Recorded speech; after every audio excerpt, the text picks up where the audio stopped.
सारे। SLM क्या होता है, WDV क्या होता है, sum of year digits method, production method, machine hours method, depletion methods. ठीक है, ये सब मेथड समझे हमने। फिर हमने कुछ जर्नल एंट्रीज समझी थी, ठीक है, कि नॉर्मल परचेज सेल पे जर्नल एंट्रीज क्या पास ऑन करते हैं, और उसका लेजर्स समझे थे कि कैसे लेजर्स बनाते हैं, करेक्ट। फिर हमने समझा कि जर्नल में प्रोविजन फॉर डेप्रिसिएशन आ जाए, अगर मशीनरी डिस्पोजल आ जाए तो उसको उसके अकाउंट्स और उसके जर्नल एंट्रीज कैसे पास ऑन करते हैं, यही सीखा अभी। नेक्स्ट हमारा टॉपिक आ रहा है डेप्रिसिएशन में कि अगर change in the method of depreciation हो जाए, change in the method of depreciation, क्या मेथड चेंज कर सकते हैं? हाँ कर सकते हैं। अगर कंपनी को कुछ एप्रोप्रिएट प्रेजेंटेशन दिखानी है, ठीक है, कंपनी अपने इंटरनल रूल्स से बोल सकती है कि अगर अभी तक मैं कौन सा मेथड यूज कर रही थी, हम कहते हैं हम स्ट्रेट लाइन मेथड यूज कर रहे थे, मैं नेक्स्ट ईयर से चाहती हूँ कि हम WDV पे शिफ्ट हो जाएं। आप बार बार चेंज नहीं कर सकते, लेकिन एक आध बारी for the more appropriate presentation for your external users के लिए आप अपने मेथड को चेंज कर सकते हो, ठीक है। अब अगर हमने अपना मेथड चेंज कर दिया है तो नाउ द क्वेश्चन इज कि अब हम डेप्रिसिएशन कैसे कैलकुलेट करने वाले हैं, ठीक है। हमने बोला मेरे पास यहाँ पर एसेट था 20 लाख रुपीस का, मेरे पास यहाँ पर एसेट था 20 लाख रुपए का एसेट था, ठीक है।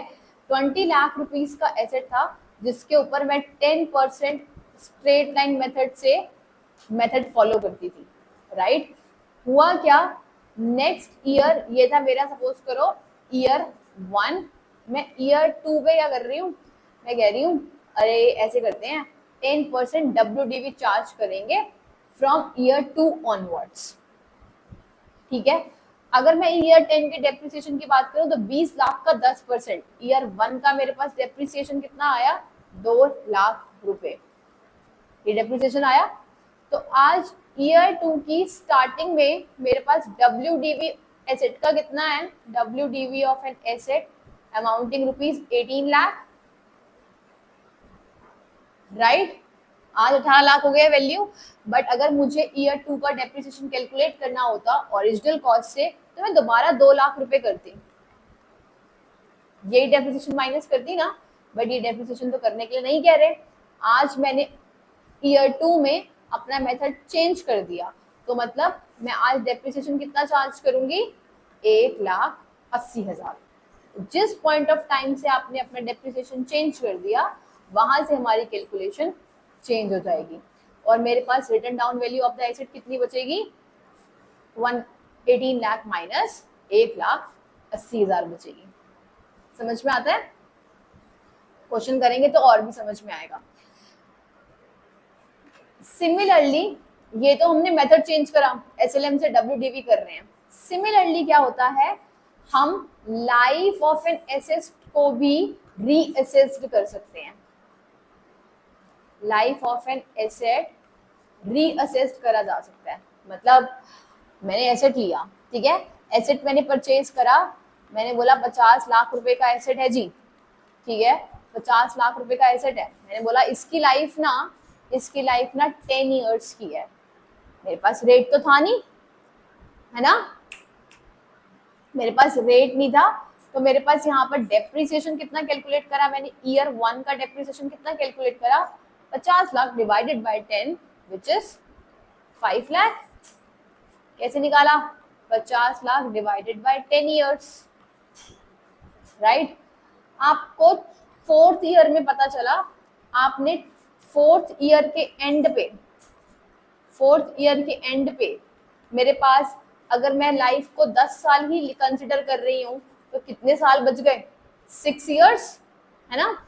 लेकिन अगर आपने बोला अरे 4th ईयर एंड पे हमें पता चला अभी तो एसेट अच्छा खासा चलने वाला है, 4th ईयर एंड पे आपने अपना एसेट का वैल्यू, एसेट का लाइफ रीअसेस्ड करके 8 साल कर दिया।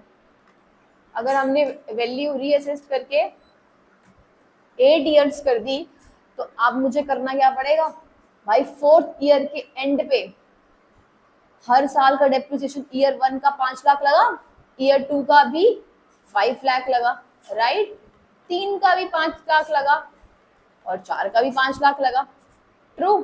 तो आज मेरी एसेट की वैल्यू रह कितनी गई है, ये 5 लाख इंटू 4 20 लाख, और मेरी एसेट की value at the end of fourth year, मैंने बोला एसेट खरीदा तो जी 50 लाख का था, आज यहाँ पर 4 साल का डेप्रिसिएशन माइनस करना पड़ेगा, तो 1 साल का अगर 5 लाख डेप्रिसिएशन है तो 4 साल का कितना 20 लाख, तो 50 lakh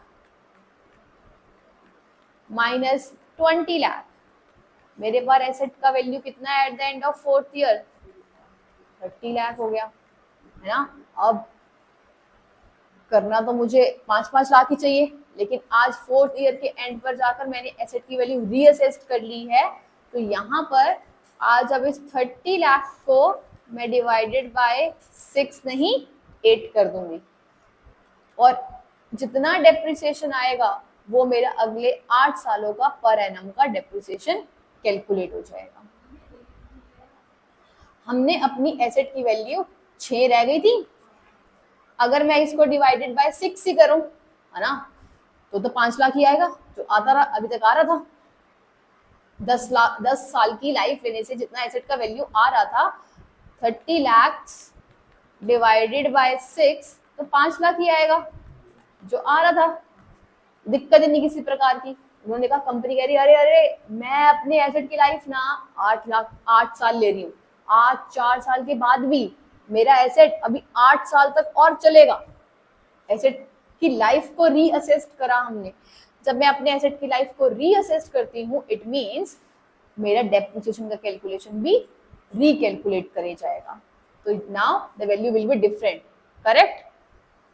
this is the case जहां पर आप अपने लाइफ ऑफ द एसेट को रीअसेस्ट करते हो,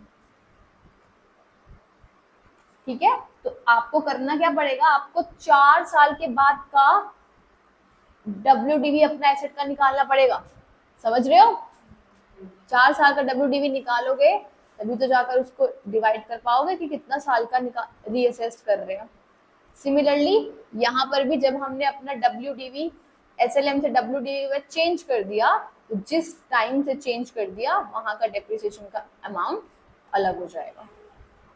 लेट्स डू द क्वेश्चन।